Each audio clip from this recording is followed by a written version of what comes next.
I wasn't thinking it was that big a deal, but I'm hearing you loud and clear that, and from David, you know, that's very critical to do this update and not just do it once and forget about it. Yeah, I got hacked, guys, from a password that I used like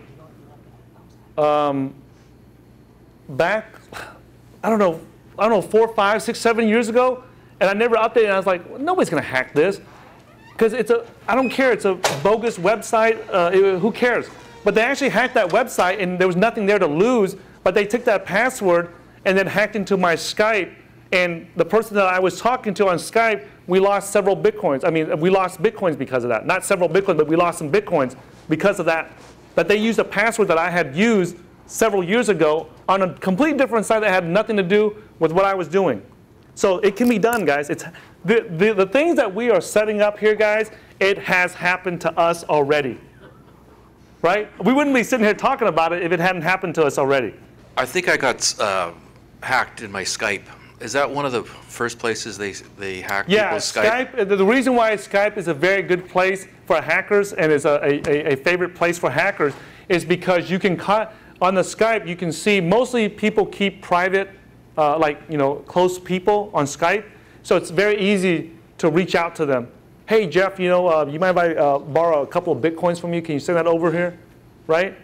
And so most people think, well, it's my buddy on Skype or it's my friend or somebody I personally know. I've talked to them, so it's not a big deal. And what they'll usually do is they'll hack in whenever you are in the middle of a conversation with someone. They'll hack in while you and I are communicating to each other. They'll hack in and then they'll pretend to be me. Oh, by the way, you got a few Bitcoins I can borrow real quick, Jeff? Can you send me a couple of Bitcoins? I'll return it, next week. For some reason, my exchange is not working. Or they'll look at the conversation that you have, and so that's called a social engineering hack. They didn't hack your passwords or anything like that. Well, they did to get into your Skype, but then after that, it's called a social engineering hack, right? Yes, Annie? I was having a conversation with somebody on Skype one time, and suddenly I was talking to somebody else, and the person I was talking to was also talking to someone else. And then we got back in touch with each other. Yeah. And I said, did something really weird just happen? And he told me that he had just been connected to a female that wasn't me. Yeah. And I was connected to someone who was a male. Yeah. So usually what happens is... So they were listening to us before they intervened in our... Yeah. It was totally weird. Yeah, so I'll make a comment on that. It's usually that, and what happens is your Skype account, let's say, might get hacked, but the hacker is actually targeting your contacts on Skype. Yeah. They did hack your account. Let's say for some reason you were using a weak password on your Skype account. They'll impersonate you and go after your contacts on Skype. Because now they think that your friends or your family think that they're talking to you, but they're not talking to you. They're talking to the hacker. Yeah. So that's something that you have to be aware of, that when you're communicating with someone online, are you actually talking to the person you think you're talking to, right? Or is somebody, are you being socially engineered? Yeah. That's something that it's always a risk that you always have to be aware that you may not be speaking to who you think you're speaking to. Yeah. So remember, guys, when you guys registered for the boot camp, what was the first thing I said? Do not send the registration fee until you see who on the camera. Till you see me, right? And why did I do that? Yeah, to make sure that when you send it, I confirm the address, the Bitcoin address with you guys, and you guys are actually sending the Bitcoins to Tai Zen and not to some man in the middle that intercepted our message and then steal those Bitcoins. So that's why I had you guys call me on Skype or on video so that I can, confirm the address for you. And then once you guys send me the test transaction, I call you back on video and confirm, yes, I did indeed send that amount, right, to this address. So now you can go ahead and send the balance of the bootcamp registration fee. Yeah. Right? So that's why we did it the way we did it. And notice that I didn't let somebody else like Leon or David or anybody do that. And why is that?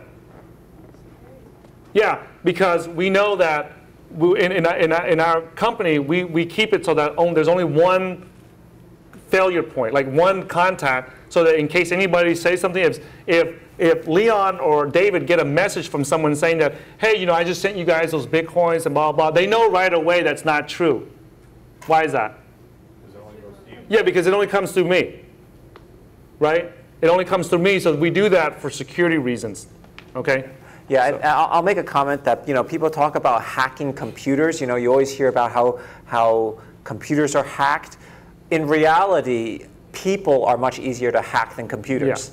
Yeah. Okay, so the weakest link in all of this is not your computer, it's not the software, it's you, it's us. You know, it's the people that get hacked more often than the machines that get hacked. Okay. Yeah. All right. Did you have a question or comment, Eric? I was just going to say the same thing that you were saying, is that's the beautiful thing about Skype. If you ever feel anything weird, just call them. If Yeah. you're already chatting to them, or just say, hey, video call, and you can verify it's them you're talking to, then you're good. Yeah, and also sometimes I'll verify, like I know, like let's say I know Leon and I did something way back in the days. If I'm not sure, and for some reason I just want to do a quick verification, I'll ask him, hey, remember we were on so-and-so street when we did this? What was the name of that street? Just real quick, right? So recently, there was, out of nowhere, I got somebody from the NXT community said, hey man, I need you to help me get this email, blah, blah, blah, because you know I lost this and this. Can you help me real quick? Now, I know this person, but it was just so random that he asked me that, right? And he goes, man, and I need it really quick before this happens. And I'm like, it's like the weirdest request, and I wasn't sure if it was that person or not. And I said, hey, you remember so-and-so, you know, you weren't happy because he did this in the NXT project? And he goes, yeah, it was so-and-so, and he went blah, blah, blah. And I said, hey, can you remind me what happened so I can confirm, authenticate that it's you? And he's texting me back, and he goes, yeah, it was so-and-so, and we did this, and blah, blah, blah. You know, and I understand why you're authenticating me, so I'll just call you tomorrow. So there it was. So he recognized right away that I was trying to confirm that it was really him, okay? So everybody good on this so far? Any questions so far on this? And please ask us about the security, guys, because we don't want you guys losing your cryptos, okay?